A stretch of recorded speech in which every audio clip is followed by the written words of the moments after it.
even if you have not read the Bible, you know the name Abraham. And you probably know some of the stories that are associated with Abraham in the Bible. Now, Abraham is the pioneer of monotheism.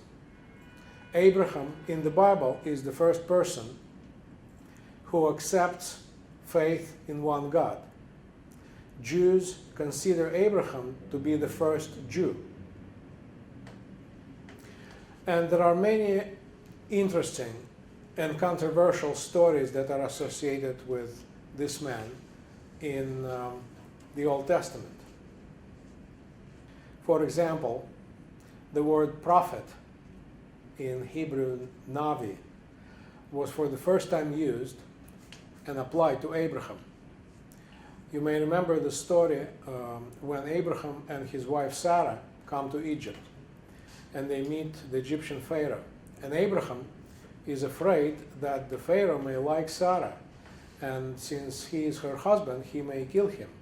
So Abraham says that Sarah is his sister, which is true. Sarah is his, I think, half-sister. And he does not say that Sarah is also his wife.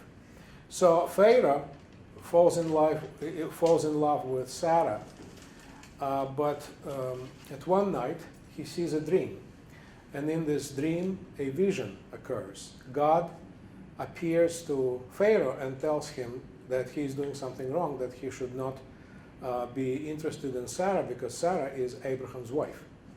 Now, Pharaoh wakes up, orders Abraham to appear before him, and basically blames him. He says, "What are you doing? Why didn't you tell me that Sarah is your wife?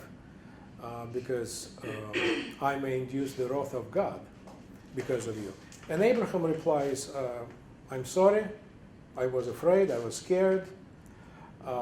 Sarah is my wife, but don't worry, I'm a prophet." And this is where the word prophet for the first time appears in the Bible. He says, "I'm a Navi, and I can pray, and I can resolve the situation. You will not be punished by God." So another story that you may be familiar with is the story of Abraham almost sacrificing his son Isaac. In the Muslim version, Ishmael. Now, Abraham had two sons.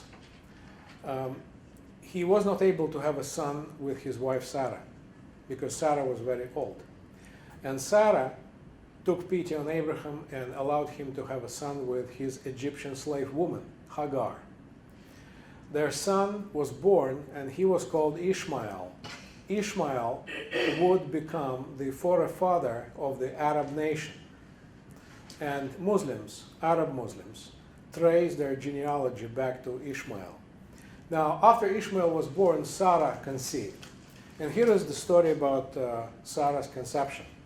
Sarah was very old, and once the angel came to her and said that she will conceive a child. Sarah laughed, bursted laughing. And the angel or God said, "Why are you laughing? God wants to do, if God wants to do this, he will do it. You know, there is nothing impossible for God to do." The Bible as a book is very rich, not only in content, but also in the emotions that are expressed in this book. You can find anything in the Bible: love, jealousy, violence, sex, pretty much anything that you will find in American action movies, except for laughter. There is not much laughter in the Bible. By the way, Jesus never laughed. He was always sorrowful. You may remember the smile. Once he smiled, but this smile was also full of sorrow. So one of the rare instances of people laughing in the Bible is this episode when Sarah laughed after she got the news that she will become pregnant. And she become pregnant, according to the biblical story, while in her 90s. And yes, and she did deliver a child. You should not take this story literally. And she did deliver a child whom she called Isaac, in Hebrew Yitzhak, which literally means he laughs, or he will laugh, meaning that, joke is on us. So then Isaac will become the forefather of the Jews, of the Jewish nation. That's why Arabs and Jews are basically blood brothers, half-blood brothers. And what you have in the family is usually a conflict that lasts for thousands of years. But that is another story.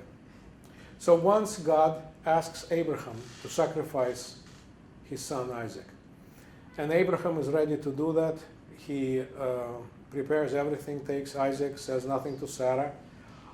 They come to the mountain, and Isaac is surprised. He asks, where is the sacrifice? And Abraham says, well, you will see. So he prepares Isaac to be sacrificed. And right at the moment when he was ready to do that, the angel exchanges Isaac for a lamb. So in the Jewish tradition, this is the story about religious reform. The first part of the story tells us about the times when humans practiced human sacrifices. And the second part of the story is telling us about how God changed that. From human sacrifices, Jews moved to the animal sacrifices.